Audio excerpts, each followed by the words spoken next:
Captain Jake Morrison stood on the bridge of the exploration ship Defiant and watched the stars through the wide window.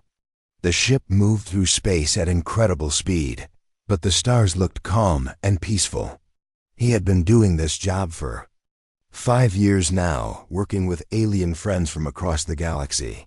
It still felt like a dream sometimes. "Captain, we are getting close to the Kepler system," said Maya Johnson from her seat at the communications panel. Her fingers moved quickly over the alien controls. Maya was one of the best at understanding alien languages. She could talk to almost any species they met during their travels. Jake nodded and turned to look at his crew. These people had become like family to him. Lisa Carter sat at the engineering station, her red hair tied back as she watched the ship's systems. She could fix anything that broke and often made their human technology work better with alien equipment. Dr. Paul Hughes reading medical reports on his tablet. He took care of everyone on the ship and had learned to treat many different alien species. "What do we know about this mission?"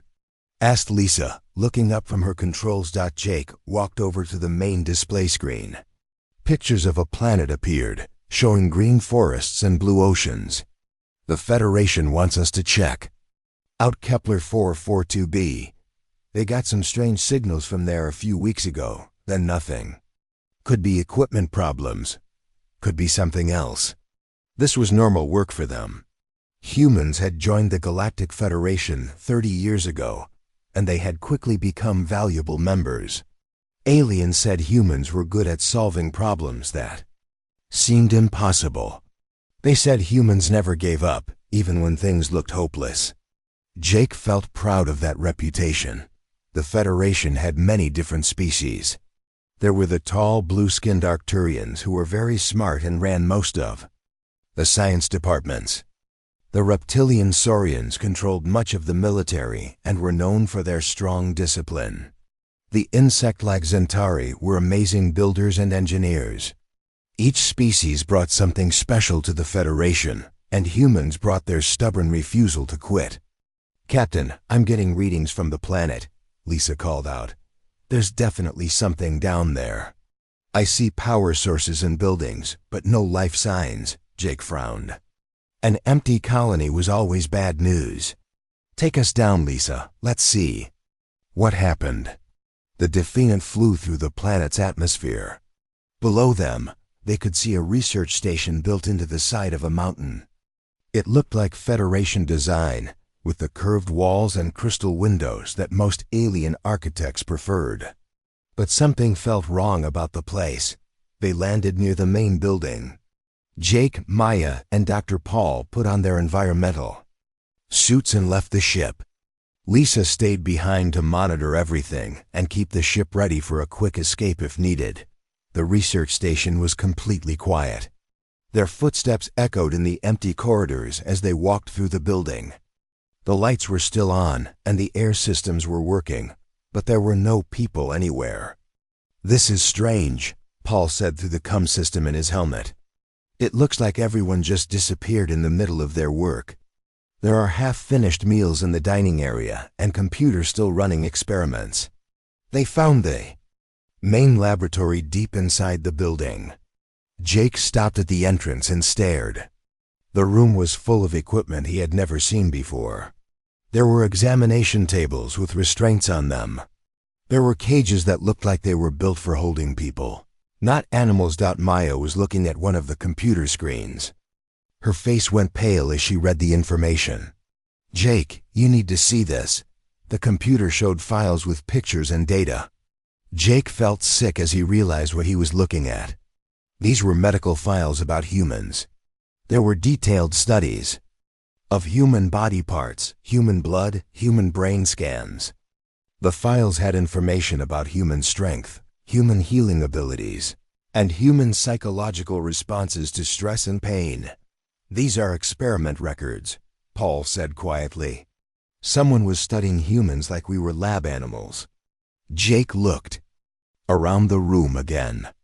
Now he could see what the equipment was really for. The examination tables were for holding people down while scientists cut them open. The cages were for keeping human prisoners. This entire facility was built for experimenting on his people. "Look at this," Maya said, pointing to another screen. "The files are marked with Federation symbols. This wasn't some criminal organization. This was official Federation research." Jake felt anger building in his chest. For 30 years, humans had trusted the Federation. They had shared their technology, their culture, their lives. Human soldiers had died fighting Federation wars. Human scientists had solved Federation problems. Human explorers had opened new worlds for Federation colonies. And all this time, the Federation had been studying them like animals. "There's more," Paul said from across the room. He was looking at a wall full of data displays. "According to these records, there are 12 other facilities like this one. They have been running these experiments for over 20 years. Jake's hands shook as he realized what this meant. The Federation had been planning this since before they even made contact with Earth. They had never wanted humans as friends or partners. They had wanted humans as test subjects. "We need to get this information back to Earth," Jake said. "People need to know what's happening." But as they prepared to leave, Maya noticed something else on the computers. "Jake, look at this transmission log. Someone sent a message from here 3 days ago. It went to Federation Command." Jake read the message on the screen. It was short and simple. "Human subjects have escaped. Facility compromised. Recommend immediate containment of all human personnel." The room went very quiet. Jake understood now why this place was empty. The humans who had been held here had managed to escape, but where had they gone? And what did containment of all human personnel mean? "We need to leave," Jake said. Right now, they ran back to the Defiant as fast as they could. Lisa had the engines ready before they even got on board. As the ship lifted off, Jake sat in his captain's chair and thought about what they had discovered. For 30 years, humans had believed they were part of something wonderful. They thought they had found their place among the stars, working with alien friends to build a better galaxy. But it had all been a lie. Jake looked at his crew, his friends, and made a decision. They would take this evidence back to Earth and tell everyone what they had found. The Federation might try to stop them, but humans were good at one thing above all others. They never gave up. Dr. Amy Foster walked through the Medical Research Center on Arcturus Prime, the most important world in the Federation. The tall blue buildings around her reached toward the sky, and alien scientists from many different species worked together in the laboratories. Amy had been working here for 3 years, studying diseases that affected different alien races. She thought she was helping make the galaxy a better place. Amy sat down at her computer workstation and began her daily research. She was looking for information about a strange virus that had appeared on some outer colonies. As she searched through the medical databases, she accidentally opened the wrong file folder. Instead of virus research, she found files marked with symbols she had never seen before. The files had human names on them. Amy felt confused. Why would there be files about humans in the alien disease database? She opened one of the files and began to read. Her hand started shaking as she understood what she was looking at. The document was a detailed study of human blood. It showed how human blood was different from alien blood and how it reacted to different chemicals. There were pictures of human organs and notes about how they worked. The file was dated 5 years before humans had first met the Federation. Amy opened another file. This one was about human psychology. It described how humans thought and what made them afraid. It had information about human families, human emotions, and human weaknesses. The scientists who wrote it had studied humans like they were animals in a zoo. She kept looking through the files. There were hundreds of them. Studies about human strength, human intelligence, human reproduction. Research about what foods could poison humans and what diseases could kill them. All of the files were much older than first contact with Earth. Amy realized that the Federation had been watching humans for many years before they revealed themselves. They had been studying Earth from space, learning everything they could about the human race, but why had they kept it secret? On the other side of the galaxy, Jake Morrison and his crew were flying back toward Federation space in the Defiant. Jake had tried to send messages to Earth about what they found, but something was wrong with their communications. Every time he tried to contact human colonies or Earth Command, the messages failed to go through. "Captain, I think someone is blocking our transmissions," Maya said from her communication station. "The equipment is working fine, but something is stopping our messages from reaching other humans." Jake felt worried. If they could not warn Earth about the secret research facility, then other humans might be walking into traps. "Keep trying. Maya, we need to get this information to the right people." Lisa looked up from her engineering controls. "Captain, we have another problem. I'm detecting 3 Federation ships following us. They have been staying far behind us for the last 6 hours." Jake walked over to look at the sensor displays. 3 ships were indeed following them, but they were trying to stay hidden. "Are they Federation military?" "I think so," Lisa said. "But they are not responding to our normal identification signals. It's like they don't want us to know who they are." Dr. Paul was reading through the files they had copied from the research station. "Jake, I found something else in these records. It mentions 17 other facilities like the one we discovered. They are scattered across Federation space, all doing experiments on humans." Jake felt sick. 17 facilities meant hundreds or maybe thousands of humans were being held prisoner and used for experiments. How many people had disappeared over the years? How many families had lost their loved ones to Federation science? Meanwhile, on Earth, Director Helen Price sat in her office at the Human Colonial Authority. She was reading reports from human colonies across the galaxy, and the news was troubling. 23 colonies had reported strange disappearances in the last month. In each case, the missing people were scientists, engineers, or military specialists. Helen picked up her communication device and called Admiral Zethkar of the Saurian Council. The reptilian face appeared on her screen, with cold yellow eyes and sharp teeth. "Admiral, I need to discuss these disappearances," Helen said. 23 colonies have reported missing people, and Federation security forces say they cannot find any evidence of what happened. Admiral Zethkar made a sound that might have been laughter. "Director Price, humans worry about small problems too much. People move around the galaxy all the time. Perhaps these missing people simply decided to start new lives somewhere else." "These are not small problems," Helen said firmly. "We are talking about entire families disappearing overnight. Children, parents, grandparents, all gone without any sign of struggle or any message about where they went. I am sure Federation security will find them eventually," the Admiral said. "Humans are very good at surviving. I would not worry about them." The communication ended, and Helen felt frustrated. The Federation officials always gave her the same answers. They said the disappearances were not important, that humans worried too much, that everything would be fine. But Helen had been working with aliens for many years, and she could tell when they were lying. Commander Rick Stone stood on the bridge of the Federation military ship Warrior. He commanded a unit of human soldiers who worked with alien troops to protect Federation colonies from pirates and enemy attacks. Rick had always been proud to serve alongside alien warriors, but lately he had noticed strange things happening. In their last 5 missions, human soldiers had been sent to the most dangerous positions, while alien troops stayed in safer areas. When Rick asked his superior officers about this, they told him that humans were naturally better at high-risk operations.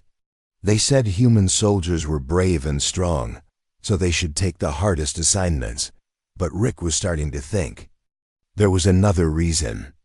In the last mission, his human unit had been sent to attack a heavily defended enemy base, while the alien troops waited in orbit. 12 of his soldiers had died in that battle. The alien commanders said it was a great victory, but Rick wondered why human lives seemed less important than alien lives. Rick looked at the mission orders for their next assignment. Once again, human soldiers would be sent to face the enemy first, while alien forces provided support from a distance. Rick had fought in many battles, and he knew this was not normal military strategy. Someone was using human soldiers as expendable troops. Back on Arcturus Prime, Amy Foster continued reading the secret files. She found communication logs between different Federation species, and the messages made her blood run cold. The aliens talked about the human problem and managing human expansion. They discussed humans like they were a disease that needed to be controlled. One message from the Zentari official said, "Human technology development is proceeding faster than predicted. We may need to accelerate our timeline for containment." Another message from an Arcturian scientist said, "Human psychological profiles show dangerous levels of independence and curiosity. Standard control methods may not be sufficient." Amy realized that the Federation saw humans as a threat. They were afraid of human intelligence and human determination. The secret research was not just about studying humans. It was about finding ways to control them or eliminate them. As Amy sat in the Alien Research Center, surrounded by creatures she had thought were friends, she understood that humans were in terrible danger. The Federation had been planning something for many years, and whatever it was, it would not be good for the human race. She began copying the files to a portable storage device. Someone needed to warn Earth about what was coming. Amy just hoped she could get the information to the right people before it was too late. Kate Brooks moved quickly through the dark corridors of Proxima Station. She had worked at Federation Command for 8 years, but tonight she was stealing from her own employers. The security cameras had been turned off for maintenance, giving her 30 minutes to break into the classified files section. Kate's hands shook as she inserted her access card into the secure terminal. She had spent weeks preparing for this moment, creating fake authorization codes and memorizing the layout of the restricted areas. If she was caught, she would be arrested for treason against the Federation. The computer screen lit up with classified documents. Kate quickly searched for files related to humans and found a folder marked Operation Silent Dawn. Her heart pounded as she opened the files and began to read. The first document was a meeting summary from 2 years ago. Representatives from every major Federation species had attended the meeting. The Arcturians, Saurians, Zentari, and 12 other alien races had all agreed to participate in a plan to eliminate humanity from the galaxy. Kate read the reasons they gave for their decision. They said humans were expanding too fast into space. They said human technology was advancing too quickly. They said humans were too independent and would eventually challenge Federation authority. But the real reason was simpler. They were afraid of humans. The aliens had watched humanity develop from stone tools to space travel in just a few thousand years. Other species had taken hundreds of thousands of years to reach the same level. The Federation leaders were terrified that humans would surpass them and take control of the galaxy. Kate copied the files to a storage device and kept reading. She found detailed plans for something called Project Harvest. The Federation had been kidnapping humans for 20 years, taking them to secret facilities where alien scientists studied their bodies and minds. They wanted to learn everything about human biology before they destroyed the human race. The stolen humans were being used as test subjects for biological weapons. Federation scientists were creating diseases that would only affect humans, leaving alien species unharmed. They planned to release these diseases on human colonies and make it look like natural plagues. Kate found a timeline for the final phase of Operation Silent Dawn. In 3 weeks, there would be a Galactic Unity Festival on the Federation capital world. Human leaders from across the galaxy would attend the celebration. The Federation planned to release the biological weapon during the festival, killing all the human representatives at once. After that, the diseases would be spread to human colonies throughout the galaxy. Within 6 months, the Federation expected the human race to be extinct. They would tell the other species that humans had died from a tragic plague, and no one would know the truth. Kate finished copying the files and ran from the building. Federation security forces were already looking for her, but she had prepared an escape route. She stole a small ship from the station's docking bay and flew toward the outer colonies, where she hoped to find other humans who would believe her. Story. Meanwhile, Dr. Amy Foster was running for her life on Arcturus Prime. Someone had discovered that she had accessed the classified medical files, and Federation security was searching the research center for her. Amy hid in a storage room and used her portable communicator to send the copied files to every human colony she could reach. Most of her messages were blocked by Federation communication filters, but a few got through. Amy included a warning with each transmission: the Federation is planning to kill all humans. The Unity Festival is a trap. Do not trust any alien officials. Amy heard footsteps in the corridor outside her hiding place. The security forces were getting closer. She destroyed her communicator and the storage device that contained the files, making sure the aliens could not recover her evidence. Then, she waited in the darkness, hoping someone had received her warnings. Jake Morrison finally managed to contact other human ships, using an old emergency frequency that the Federation did not monitor. He spoke with Captain Linda Stone, who commanded a human transport vessel, and Captain Ben Clark, who led a mining operation in the asteroid belt. We found something terrible, Jake told them. The Federation has been experimenting on humans for 20 years. They have secret facilities where they torture our people and study our bodies. Linda Stone's voice came through the communicator with anger and disbelief. That's impossible, Jake. The Federation saved us. They brought us into the galactic community and gave us technology and knowledge. I have proof, Jake said.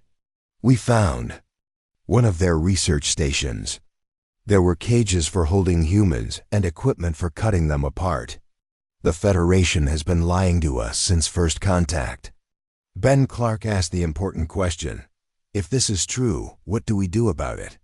Jake had been thinking about that question during their flight from Kepler 442b. We need to warn every human in the galaxy.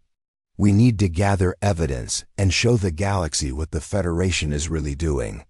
And we need to prepare to defend ourselves. Over the next few days, Jake's message spread through the human community. Ship captains talked to colony leaders. Scientists shared information with engineers. Soldiers passed warnings to their families. Slowly, humans across the galaxy began to understand that they were in danger. Commander Rick Stone received Jake's warning while his unit was preparing for another dangerous mission.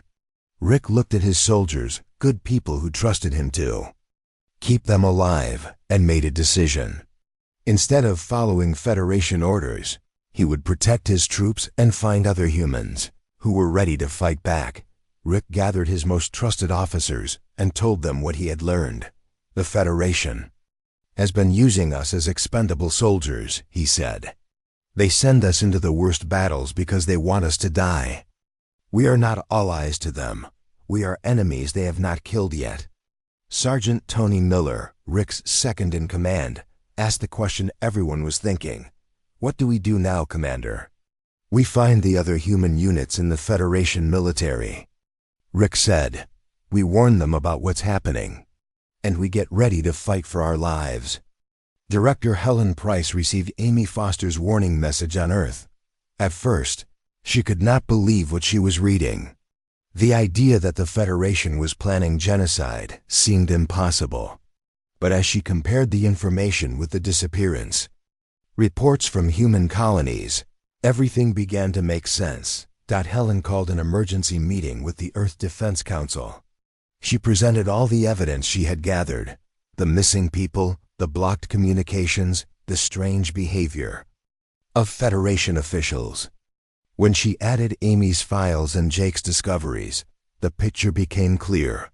The Federation is planning to kill us all, Helen told the council members. They have been preparing for this since before first contact. We need to evacuate our colonies and prepare for war. Some council members still doubted the evidence. They said humans should try to negotiate with Federation leaders and resolve the conflict peacefully. But Helen knew there would be no negotiations. The Federation had already decided that humans must die. As the truth spread through human space, people began to make difficult choices. Some tried to hide, hoping the Federation would not find them. Others prepared to fight, gathering weapons and supplies. A few tried to warn alien friends who might help them, but most aliens either did not believe the accusations or were already part of the conspiracy. Kate Brooks finally reached a human mining colony in the Outer Rim. She showed the stolen files to the colony leader, a tough woman named Carol Davis, who had been fighting space pirates for 20 years. "How long do we have?" Carol asked after reading the documents. 3 weeks until the Unity Festival, Kate said. After that, they will start releasing the biological weapons on human colonies. Carol looked at her miners and farmers, ordinary people who had come to the Outer Rim to build new lives. "Then we better get ready to fight," she said. "Because if the Federation wants to kill us, they're going to learn something about humans they didn't find in their research." "What's that?" Kate asked. Carol smiled grimly. "We don't die easy." Director Helen Price stood in the command center on Earth, watching dozens of screens that showed human colonies across the galaxy. Red warning lights flashed as colony after colony reported the same terrible news. Federation ships were surrounding human settlements and cutting off all communication with the outside galaxy.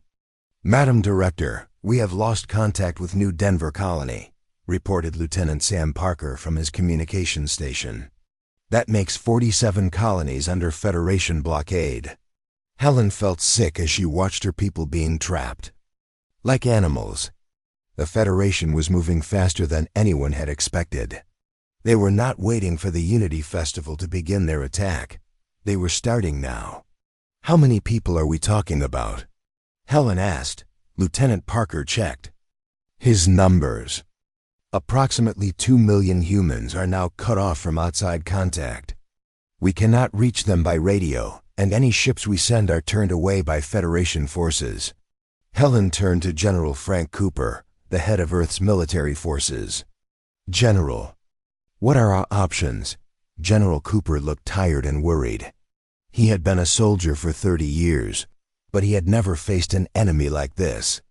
"We have maybe 300 combat ships scattered across human space. The Federation has thousands of ships, and they know all our locations. In a straight fight, we cannot win." Helen nodded. She had known this would be the reality. Humans had never built a large military because they trusted the Federation to protect them. Now that trust had become a deadly weakness on the mining colony in the asteroid belt. Jake Morrison and his crew were working with other human ships to rescue people from the trapped colonies. They had managed to save some families by using small, fast ships that could sneak past Federation patrols, but it was dangerous work. "Captain, we have a problem," Maya Johnson called from her communication station. "I'm receiving a distress signal from the research station on Titan Base. They say Federation troops have landed and are taking prisoners." Jake looked at the tactical display. Titan Base was a scientific research station with over 300 human researchers and their families. It was too big for a simple rescue mission, but they could not abandon those people. "How many Federation troops?" Jake asked. "Unknown, but they have at least 2 heavy cruisers in orbit," Maya replied. Lisa Carter spoke up from her engineering station. "Captain, I've been thinking about something.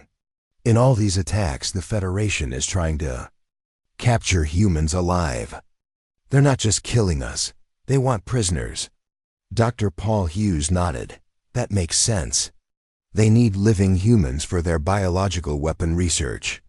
They want to test their diseases on real people to make sure they work. Jake felt anger building in his chest. The Federation was not just planning to kill humans, they were planning to torture them first. Set course for Titan Base, he ordered. If the Federation wants to capture our people, they're going to have to fight for them. Meanwhile, Commander Rick Stone was leading a group of human soldiers in a desperate mission to free prisoners from a Federation research facility. They had discovered the location of one of the secret laboratories where humans were being held. For experiments, Rick and his team moved carefully through the dark corridors of the research station. They had managed to disable the security systems, but they knew Federation reinforcements would arrive soon. "Sergeant Miller, what do you see?" Rick whispered into his communicator. Sergeant Tony Miller's voice came back through the radio. "Commander, you need to see this. We found the prisoner cells." Rick ran to where his sergeant was waiting. Behind a heavy metal door, they found dozens of humans in small cages. Men, women, and children who had been missing from human colonies for months or years. They were thin and weak, but they were alive. "Get them out of there," Rick ordered. "We're taking everyone home." As his soldiers freed the prisoners, Rick studied the research equipment in the laboratory. He saw examination tables with restraints, surgical tools, and computers full of data about human biology. The Federation scientists had been cutting people open while they were still alive, studying how human organs worked and how human bodies responded to different poisons and diseases. One of the freed prisoners, a woman named Betty White, grabbed Rick's arm. "Commander, you have to stop them. They have been testing biological weapons on us. Dozens of people have died from their experiments. They are planning to use what they learned to kill everyone on Earth." Rick helped Betty walk toward the exit. "We know about their plans. Humans across the galaxy are fighting back now. You're safe." Betty shook her head. "No, you don't understand. The weapon is ready. They are going to release it tomorrow during the Unity Festival. Any human who attends the celebration will be infected, and they will carry the disease back to their home worlds." Rick stopped walking. Tomorrow was too soon. Most human leaders were already traveling to the Federation capital for the festival. There was no way to warn them all in time. Dr. Amy Foster was hiding in the wilderness on Arcturus Prime when she received a secret message from other human scientists. They had been working together to find a cure for the Federation's biological weapon, but they needed more time and more resources. "Amy, this is Dr. Kevin Ross from the medical facility on Europa Station," the message said. "We have analyzed the weapon samples you sent us. The disease is designed to kill humans within 72 hours of infection. It spreads through the air, so anyone near an infected person will catch it." Amy listened to the rest of the message with growing horror. The biological weapon was more dangerous than anyone had realized. It would not just kill the humans at the Unity Festival, it would spread to every human world within weeks. "We are working on a treatment," Dr. Ross continued, "but we need at least 2 weeks to create enough medicine for everyone. Can you delay the festival or evacuate the human representatives?" Amy laughed bitterly. She was hiding in a forest while Federation soldiers searched for her. She had no way to contact human leaders or stop the festival. She was just one person against an entire galaxy of enemies. But Amy was human, and humans did not give up easily. She began planning a desperate mission to sabotage the Federation's biological weapon before it could be released. On Earth, Helen Price made the hardest decision of her life. She ordered the evacuation of Earth itself. If the Federation's biological weapon spread to the human home world, the entire species would be extinct within months. "Begin Operation Exodus," she told General Cooper.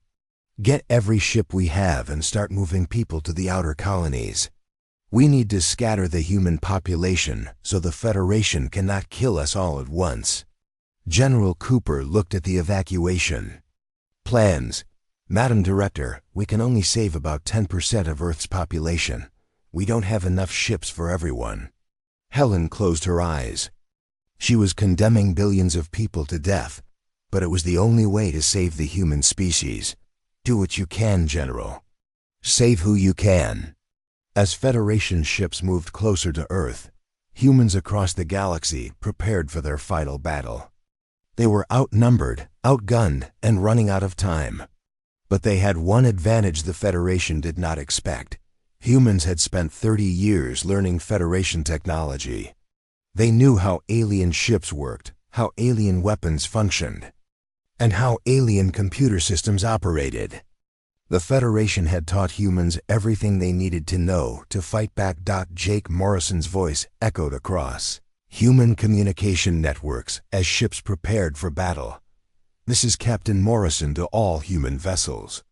The Federation wants to study us to understand what makes us human. Well, they're about to learn the most important thing about humanity. What's that, Captain? Asked another ship commander. Jake looked at his crew, his friends who were ready to die fighting for their species. When you try to destroy us, we become something you never expected. We become your worst nightmare. The battle for humanity's survival was about to begin. Jake Morrison stood on the bridge of the Defiant as it approached the Federation capital world. Around him, 50 other human ships moved through space like ghosts. They had removed all identification signals and modified their engines to avoid Federation sensors. This would be humanity's final message to the galaxy, and Jake wanted to make sure everyone heard it. Captain, we are receiving the broadcast signal from the surface, Maya Johnson reported. The Unity Festival has begun. I can see Federation leaders from every species gathering in the main plaza. Jake nodded grimly. Thousands of alien dignitaries were celebrating what they thought would be the end of the human race. In a few hours, they planned to release their biological weapon and watch human representatives die in front of the galaxy. But humans had other plans. Lisa, are our modifications ready? Jake asked his chief engineer. Lisa Carter smiled from her engineering station. Captain, we have turned their own technology against them. The Federation taught us how their communication systems work, how their defense networks operate, and how their computer systems function. They never imagined we would use that knowledge to fight them. Over the past week, human engineers across the galaxy had been secretly modifying Federation equipment. They had learned to hack alien computer systems, disable alien weapons, and turn alien ships into floating scrap metal. The Federation had made one critical mistake when they decided to betray humanity. They had taught humans everything they needed to know to destroy them. Dr. Amy Foster crouched in the ventilation system of the Federation Capitol building, moving toward the Biological Research Laboratory. She had managed to sneak into the building during the festival preparations, and now she was trying to reach the room where the deadly weapon was stored. Amy crawled through the narrow metal tunnels, following the building plans she had memorized. Her hands were cut and bleeding from the sharp edges, but she kept moving. Somewhere below her, alien scientists were preparing to release a disease that would kill every human in the galaxy. She was the only person close enough to stop them. She reached a ventilation grate that looked down into the laboratory. Through the metal slats, she could see 3 Arcturian scientists working with containers of biological material. One of them was preparing injection devices that would be used to infect the human. Representatives at the festival. Amy had brought explosive charges with her, small devices that human soldiers use for demolition work. If she could destroy the laboratory and the weapon samples, she might be able to delay the attack long enough for other humans to escape. She attached the charges to the ventilation system and set the timer for 10 minutes. Then she began crawling back toward the exit. hoping to get out of the building before the explosion. On Earth, Director Helen Price watched the evacuation ships leaving the planet. Millions of humans were fleeing to hidden colonies in the outer galaxy, carrying with them the knowledge and culture of their species. Even if the Federation found and destroyed some of the refugee ships, enough humans would survive to rebuild their civilization. Madam Director, we are receiving a transmission from Captain Morrison, Lieutenant Sam Parker reported. He is requesting permission to begin the final broadcast. Helen looked to the communication screen. Jake Morrison's face appeared, showing determination and anger that represented all of humanity. Behind him, she could see his crew preparing for what might be their last mission. Permission granted, Captain, Helen said. Tell the galaxy what the Federation has done to us. Jake nodded and turned to Maya Johnson. Open all communication channels. I want every species in the galaxy to hear this message. Maya's fingers moved over her controls, hacking into Federation communication networks and broadcasting on every frequency. Across the galaxy, aliens stopped what they were doing to listen as Jake Morrison began to speak. This is Captain Jake Morrison of the human vessel Defiant, broadcasting to all species in the galaxy. For 30 years, humans have served the Federation with loyalty and trust. We shared our knowledge, our culture, and our lives with you. We fought your wars, solved your problems, and asked for nothing more than to be treated as equals. Jake paused, letting his words sink in. On planets across the galaxy, alien civilians were hearing about Operation Silent Dawn for the first time. Many of them had no idea their governments were planning genocide. Your leaders have betrayed that trust. Jake continued. For 20 years, the Federation has been kidnapping humans and using them for medical experiments. They have been developing biological weapons designed to kill our entire species. Today, at the Unity Festival, they plan to release those weapons and watch human representatives die. The explosion at the Federation Capitol building interrupted Jake's broadcast. Amy Foster's charges had detonated, destroying the biological research laboratory and killing the alien scientists inside. Alarms began sounding across the Capitol as Federation security forces tried to understand what had happened. Jake smiled as he heard the chaos in the background of the Federation broadcasts. It sounds like someone just gave the Federation a taste of human determination. But this is not just about revenge. This is about survival. Commander Rick Stone's voice joined the broadcast from his position near Earth. Federation fleets are moving to attack human colonies across the galaxy. They have surrounded our worlds and are preparing to eliminate 2 billion innocent people. But they made one mistake when they decided to betray us.